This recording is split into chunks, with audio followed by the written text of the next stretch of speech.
One of the tasks given to the Kohanim and Leviim, the priests and the Levites, was to guard the Holy Temple. This was not done out of fear of enemies or thieves.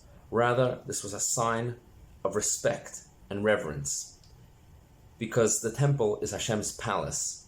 And as Maimonides writes, one cannot compare a palace with guards to a palace without guards. There are some opinions who maintain that an additional job of those standing on guard was to ensure that all who entered the temple were ritually pure. However, the main objective was an expression of respect by never diverting our attention from the temple and by maintaining a presence constantly at all times, by day and by night.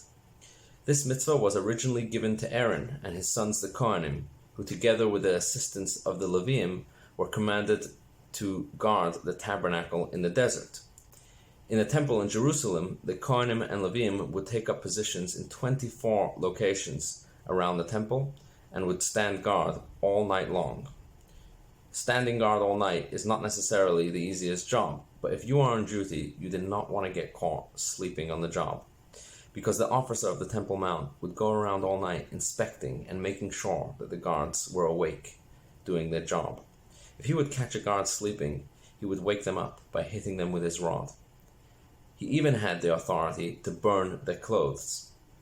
The Mishnah in the Tractate of Midos records the testimony of Rabbi Eliezer ben Yaakov, who reported that his own uncle was one of these guards who was once caught sleeping and had his own clothes burned. We do not have this mitzvah these days in a literal sense, but it is certainly relevant today in the spiritual sense.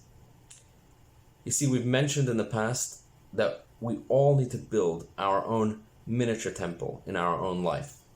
But what this mitzvah teaches us is that building our own mini temple is not enough. Rather, we need to also guard it. We build our mini temple by studying Torah, by praying, by doing mitzvahs, and in general, by adding holiness and spirituality into our life. We guard our mini temple by showing extra reverence and respect to these aspects in our life and by treasuring them even more than our mundane activities. Because when something is critically important to you, you never divert your attention from it for even a moment. Thank you so much for watching.